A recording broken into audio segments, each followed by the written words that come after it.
I've seen a lot of anime, like at least 2 of them, and out of those 2, my favorites have got to be Neon Genesis Evangelion and Tengen Toppa Gurren Lagann, which many people might think is kinda weird. They're both mecha anime produced by Studio Gainax about a young man who starts off shy, scared, and kind of depressed, and they have really good opening songs. But other than that, to the average viewer, they could not feel more different. Because of their differences, these 2 stories are often talked about as if they're in opposition to each other. In the past, I had seen people say that Eva is better because it feels more real and intellectual, while Gurren Lagann is dumb and stupid. And more recently, I've been seeing people say that Gurren Lagann is better because its more optimistic worldview is superior, while Eva is just depressing. But I would like to convince people that these 2 shows actually work together in harmony in a cool way, and so we can all get along and enjoy both of these anime. First, I'll expand on what makes these shows feel different on a surface level. Evangelion is bleak, exploring the trauma of the entire cast and how it affects their interactions with one another, and then ending after an apocalypse leaves the world unrecognizable. It also makes sure to sprinkle in lots of realism, making sure many elements of the world are properly explained, even though they don't really need to. Yeah, this is a robot shooting a giant laser sniper rifle at an alien, but we have to explain that all of Japan's electricity is necessary to power it. We see the entire setup necessary for it to work. We even get to see some bureaucracy. Let's be reasonable here. Everything feels like it has some complex internal logic. Gurren Lagann is explicitly against logic, and specifically avoids explaining how certain things work in order to make room for the hypest shit ever. Everything that happens primarily makes sense emotionally, and the show rides its emotional resonance through its entire run, growing and growing until we have robots throwing galaxies at each other, and then ending on a bittersweet but hopeful and victorious note. Both series end on a beach, but Gurren Lagann's is like this. And Evangelion's is like this. But everyone who likes both of these shows knows that there is a common element shared between them that really makes Gurren Lagann feel like the spiritual successor to Eva, not the opposite. It largely comes from the similarities between the main characters. Shinji and Simon both start with S, and that stands for sad, which is a reference to how both characters start off their respective series as loner, emo, beach house, slowed plus reverb sad boys. Neither of them have dreams or aspirations, they don't have many positive human connections, and they don't have much of an idea that their current conditions can improve. Both are scarred by the trauma of loss and abandonment in Shinji's case. Gurren Lagann's first episode manifests this depression in the setting, a cave underground in which the inhabitants have lived for so long they have forgotten the surface exists. They are so trapped in darkness that escaping to the light seems absurd. It's an obvious reflection of Simon's mind and an obvious similarity to Shinji's. When a character is set up like this, the story is setting up the possibilities of exploring why the character is the way they are, how their depression affects their worldview and actions in the story, and what could make them better. Both Eva and Gurren Lagann explore these possibilities as central elements of their stories. They are both broadly stories about the main character overcoming hopelessness. So, if you took everything away from either of these shows, other than the main arc of the protagonist, would they be the same story? Well, no. They would still clearly feel very different from each other. So, what makes them feel so different? Let's first look at how Simon's arc is handled. Don't get me wrong, Simon's arc is a struggle. It takes him a large portion of the show to gain his own agency, and his journey is marred with loss, failure, and a depressive spiral at one point. But when he has an important revelation, he tends to stick with it for the rest of the show. That's part of what makes him such an inspirational character. When he learns a lesson, he is able to apply it to his life and change himself for the better. And these improvements are constant through the show, always building on top of each other as Simon grows as a person. This constant growth is tied into Gurren Lagann's most basic symbols of the drill and the spiral, starting at one point and continuously growing. Shinji does not have that same constant growth. Contrary to what certain people on the internet might have you believe, though, Evangelion is not a show about how everything in the world sucks, and being alive sucks, and we should all just kill ourselves already. People who say stuff like that are backed by the Illuminati and lizard people, so they should not be trusted.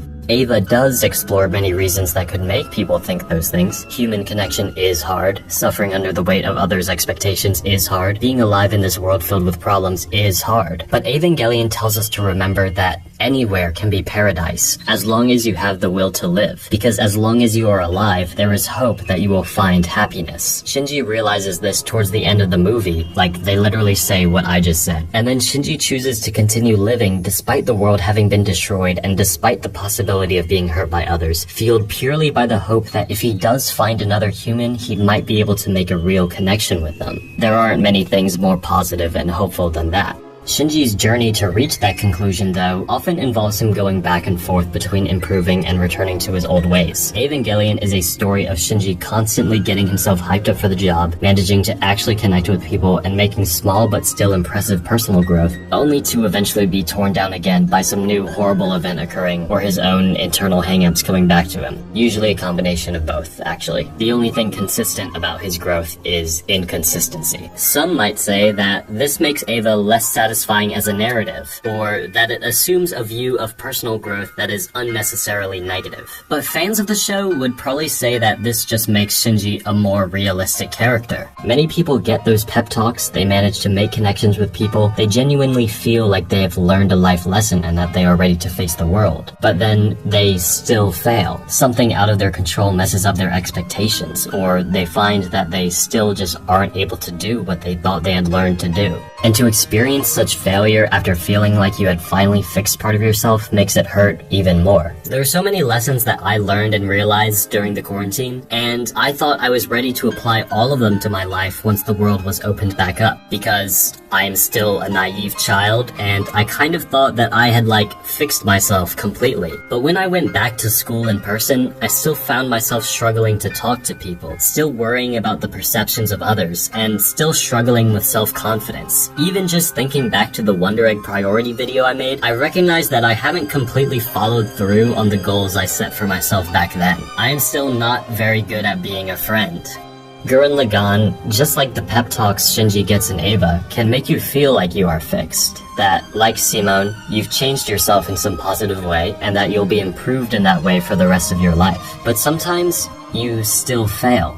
You still fail a lot. And it crushes you. And I think that's one of the most powerful things Evangelion portrays.